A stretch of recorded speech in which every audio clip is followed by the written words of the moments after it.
You're listening to Converge Lab, navigating cyber and AI.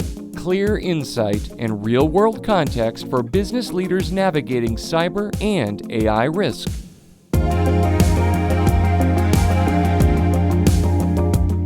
Welcome to the show. I'm Jon Waldman, president and co-founder of SBS CyberSecurity, and we're excited you've chosen to join us. Cyber risk keeps changing, and AI is speeding everything up, from innovation and efficiency to fraud and cyber attacks. Even our decision-making needs to happen faster. For leaders, the hard part isn't just understanding the technology. It's knowing how to respond and make the right decisions with confidence. Today, I'm joined by somebody that I know pretty well, as we've spent more than the last 2 decades helping organizations do exactly that. Chad Knutson is the CEO of SBS CyberSecurity and also my business partner since we began the journey of SBS together back in 2004. Technically, he started a few months before me, so he has a little seniority. Regardless, Chad has been working at the intersection of cybersecurity, risk, compliance, and education for more than 20 years. And he's passionate about helping businesses really understand cyber risks so that they can make the right business decisions. We're going to talk about Chad's cybersecurity origin story, what's working well and what's not working in our space, how organizations actually build cybersecurity cultures that stick, and where he sees technology and AI heading over the next 5 years. Chad, welcome to the show. We've been talking about doing this podcast for a while now, so here we are, finally doing the thing. How does it feel to be our first guest? We have been talking about this for a while, and it's really exciting to see this come to fruition. We both really enjoy sharing information with people that really need to hear it. And I am honored that you would think of me as your first guest, but I do know that you've got a lot of people in mind for guest speakers, and they have some amazingly valuable things to share on future episodes. So I'm just glad to be here to help kick it off. Well, I'm glad that you are our first guest as well, my friend. Let's talk a little bit about your cybersecurity origin story. So, as you take a look back over the last 24 or so years that we've been doing this SBS thing together, how or when did cybersecurity really start to influence your role and your career, kind of looking back on it? Well, I would probably start with giving credit to my wife, who I met in undergrad, and I graduated ahead of her and was really looking for a good excuse to stick around at the university a little longer while she was going to school. So that was kind of an underlying draw into cyber. And at the time, I was also a part-time person working for a county government and saw a lot of cool things happening with technology, but boy, there wasn't a lot of focus on security. And that always interested me, like, where's the emphasis on doing this safely? And so then an opportunity came up where I could go back to school and get my master's in information assurance. And the probably third variable is we had a couple regulatory drivers happening at the time with GLBA and with HIPAA, and people were starting to ask questions. So there was a real opportunity to help people with problems, that were surfacing in their organizations. Well, I remember those days pretty well as well. And any excuse for you to stick around and hang out with Molly a little longer was a good idea as well. Kind of looking back on it from there, from back when we started in the Masters of Information Assurance program to today, how has your cybersecurity thought processes evolved since back in those days when technology was very different? I would say the biggest observation to me when we started out, the regulations were really the cornerstone of what we were doing. I think the underlying truth was always there as to why we were doing this, but that was really the driver and the focus. And even for a time, if you remember on letterheads and invoices, it would say helping people have a successful IT exam, as if that was the goal. And so I think for me, the biggest thing I've been able to contribute back is shifting my own mindset and sharing that those regulatory requirements are really just the floor of where we start. And the real adversary is the cyber criminal. And we've got to do more than is what is asked of us to be more secure as an organization and protect our future and strategic objectives. So that's probably the biggest thing. And I see that changing in our customers every day as well as a trend. That's great insight because you're exactly right. I mean, that was kind of the objective back when organizations, banks, and credit unions in particular were getting examined on information security and information technology stuff for the first time. That's what they were concerned about. How do we pass this thing? What does it even mean?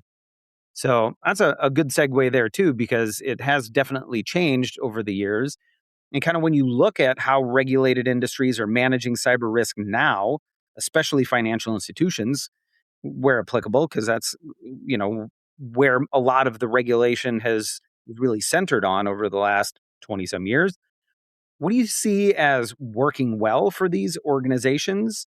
And what's the big thing that's keeping you up at night from a company like SBS that helps our clients make decisions?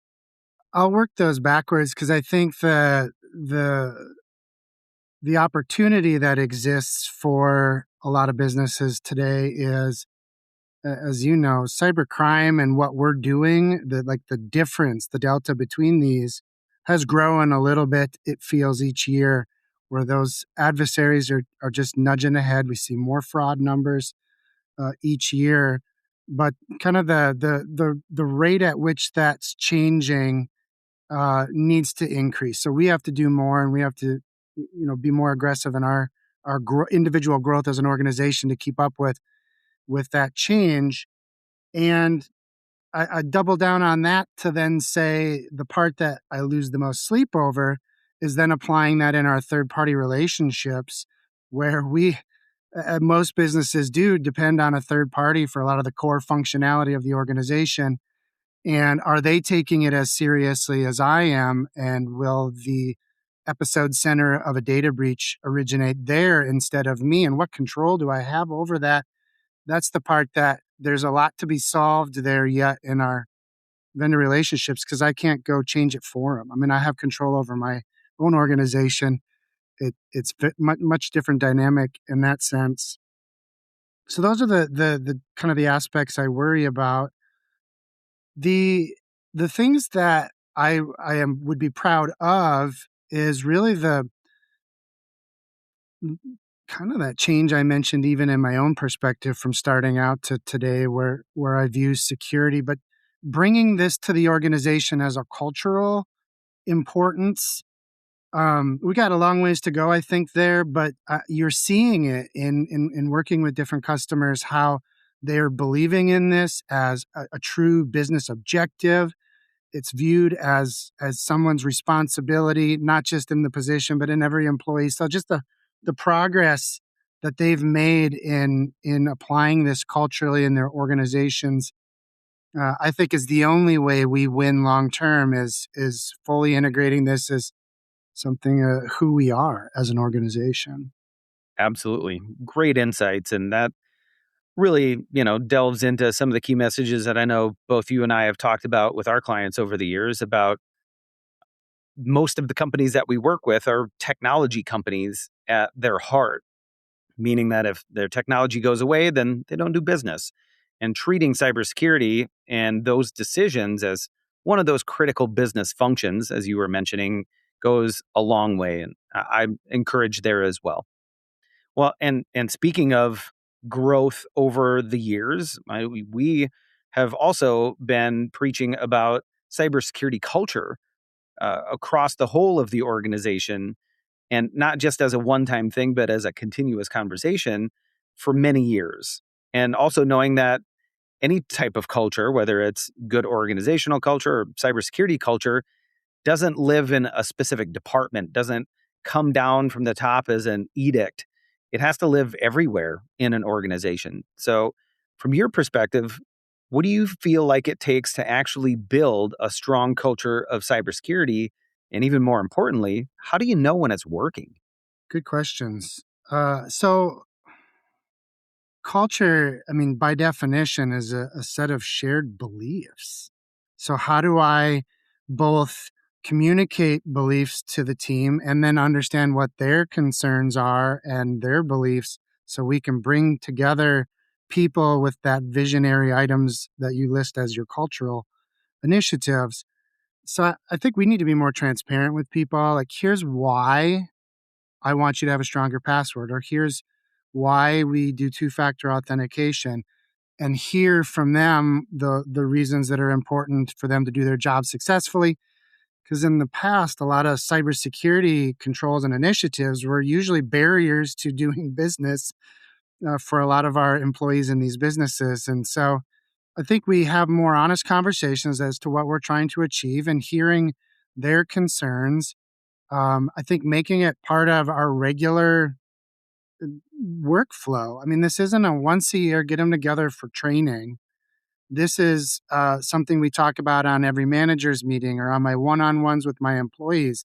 If I can get my leadership team talking this way with employees, we can start to really spread that culture throughout the organization. So there's some of us that have to be champions to make that happen. But at the end of the day, if every employee on the front lines isn't believing in what we are talking about, then we don't have success with cybersecurity. And so it takes a lot of effort. And I think us viewing it as part of who we are then encourages us to bake it into what we do each day. On the side of how do you know when it's working, I get the advantage of being the consultant or educator that meets these people and can ask questions. And you can really tell fairly quickly when you meet an organization where they're at on this cultural implementation life cycle around cybersecurity. And you can ask things like, well, how does your vendor selection process work? I mean, if you hear, well, we're understanding risk and we're asking for due diligence early on in the process, you're like, yes, these people know picking a vendor is critical, and cybersecurity has to be part of that initial step. The old culture was we pick out who we want, and then somebody's going to do a bunch of paperwork on the back end to document the vendor management. So questions like that, asking a board member, tell me what some of the biggest risks are in your organization. What are things that keep you up at night when it relates to technology or cybersecurity, and them becoming more fluent. Like, I know their background's not in technology or cybersecurity, but they're talking about it. They know that ransomware is an issue, and they understand the investments that they're making in the organization. So try it at the employee level. You meet somebody at the teller line or in the lobby of a business, and they have a genuine care for information and protecting it and following procedures because it's who they are. They're entrusted with something sensitive, and they guard that. I mean, we all make mistakes. We're human, but they know that they are have to be diligent in their work throughout the day. I mean, we all get hundreds of phishing emails and phone calls, and we click on things we shouldn't. But when you believe in the cause and you've been educated on the risks and you know what the right steps are, it just becomes part of the employee and their process. And so I just enjoy talking to the organization, and it just kind of comes through, just like the good culture is interviewing for a job somewhere, and you could just hear it in the people. They're not just saying these words, they're living them. And great points. I think that's one of the fun things to do is just if you talk to somebody whose job is not in IT or information security, and you ask them if they've got MFA in place, and you just listen to their reaction. And we get that nobody is going to be extremely excited about having to take another step to log in, as an example. But there are certain folks that will say, oh man, yeah, we have to. And it's just a giant pain in the butt, versus somebody that's like, yeah, we do. And I'm really glad that we do, because even though it's another step, I know that I'm doing my part to protect our organization. That makes all the difference in the world. So great things to highlight. So thinking back to how technology has changed, even over the last 5 or 10 or 15 years, it's kind of hard to remember what the world was like before the technology that we use today. I would like to tell folks about how we started SBS, and we were talking with banks about implementing online banking platforms as an example. And banks were really nervous and really afraid because they've been getting beat up around protecting confidential customer information at their organization and keeping it safe. And now all of a sudden they're looking at putting it on the internet and letting their customers access it. So there was a lot of anxiety around what that looks like and the risk involved. And, where we kind of got our foothold in the industry is helping folks really understand how to manage and mitigate that risk. So looking forward, what do you think that technology is going to look like in 5 years as it compared to what it is today, despite all of the changes over the last 5, 10, 15 years?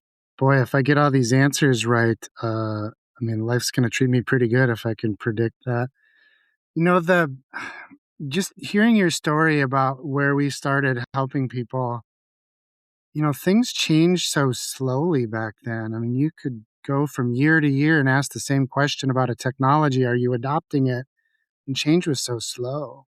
And today it is so lightning fast, especially when you bring AI into the conversation as to what's evolving and changing. So, what does 5 years look like for us?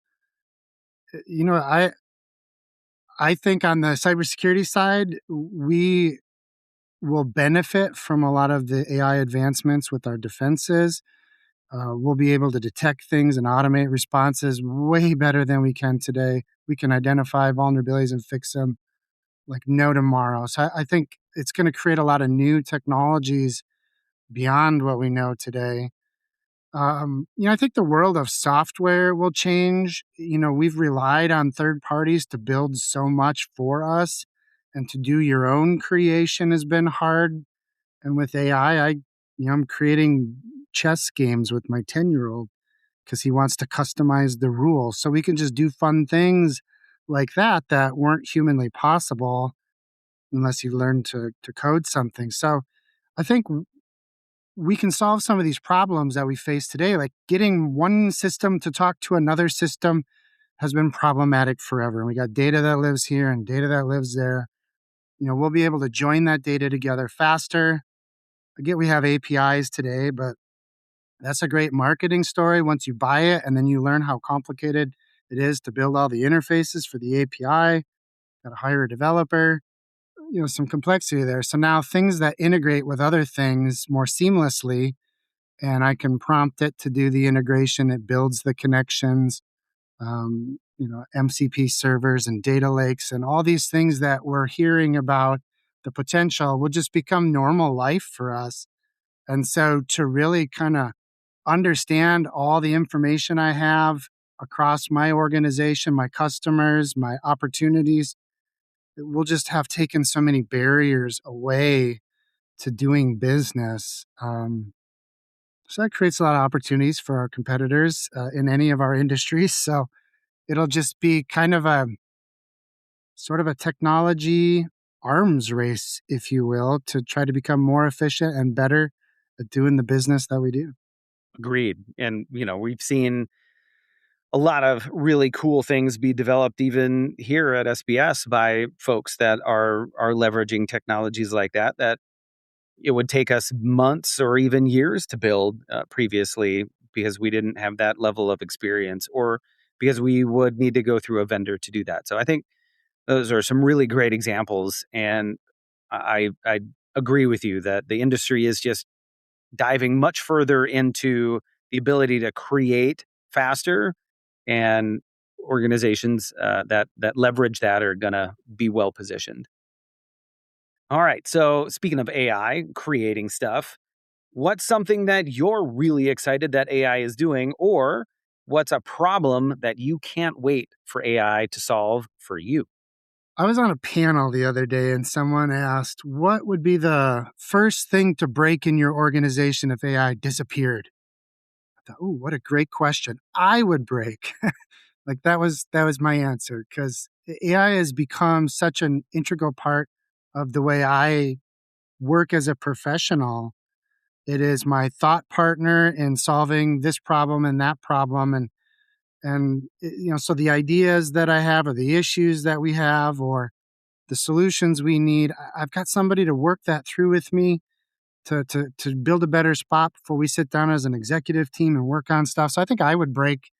So it's solving a need there to be a thought partner. It's making me better and faster at what I do. I think it's reduced some of our expense structure. I would never have redlined my own contract before. I send it to our attorney for review. So there's a human in the loop, obviously, but now I'm using AI to redline it with me and just it's speeding that up. So I spend 15 minutes with the attorney to get red lines versus an hour. So I couldn't go back to the way it was and be near as efficient and productive and impactful in the things that I'm doing. So what do I hope it solves beyond that? I think that's the answer. The answer is it's my thought partner. So any problem that comes together, we're going to solve them better. I don't view as I need somebody to write my emails. I need somebody to write my blog post. I think some of us might be past that. I want better thoughts. I want better odds of success in a strategic project. So that's what I'm hoping it continues to grow and solve for us. Awesome answers, and agreed. Use it in a very similar fashion. So it's been a game changer from just how do you make decisions faster than you have before because you're missing bits of information or a perspective that you didn't think through that AI can bring to the table that you hadn't even thought of. So great stuff. Well, that was our last question. So as we're kind of hitting the finish line here, anything else that you would like to add to leave the audience with a last nugget of information as an example? I'm just going to double down on what we've talked about on the speed in which we do things. If you want a case study, look at what Anthropic has done with Mythos, and you could do the same with OpenAI's 5.5 Cyber. Like the rate at which we're finding vulnerabilities and exploiting them requires us to be faster on the defense side. So how do I patch faster, make decisions faster, find issues faster? But scaling that up to the business level, as an organization, others will adopt the same things you're looking at adopting around AI, and you have to do it safely. But the rate in which we move, I truly believe will define who is successful as an organization 5 years from now. The wait and see mentality leaves us vulnerable. So do so safely, but pursue these innovative ideas faster than you think you should, because our historical pace, don't use that as the measuring stick. You won't go fast enough. You got to define a new speed of making decisions and growing and innovating as an organization. Great closing thoughts. Chad, thank you so much for joining us today. It was the best honor that we'd have to have you, our CEO and my partner, be the first guest on our podcast. So we appreciate your time. This was super exciting, Jon. I'm glad to be here and see the inaugural adventure start. So, well, more to come. Thanks again to Chad Knutson, CEO of SBS CyberSecurity and my business partner for the last 24 years, for joining us on Converge Lab, navigating cyber and AI. One of the biggest takeaways from this conversation is that cybersecurity isn't just a technology issue anymore. It's a leadership issue, a cultural issue, a decision-making issue, and increasingly, a business resilience issue. Without your technology, can you really do business today? Without AI, can you make good decisions as quickly as you should be able to today in a world that is speeding up around every corner? AI and emerging technologies continue to reshape how organizations operate, and the companies that succeed will be the ones that stay curious, stay proactive, and look at cybersecurity as a critical business function, not just something to talk about once or twice a year. If you enjoyed this episode, be sure to subscribe, follow, and share the show with your colleagues and peers who are navigating these same challenges. Thanks for listening, and we'll see you next time on Converge Lab. Navigating Cyber and AI.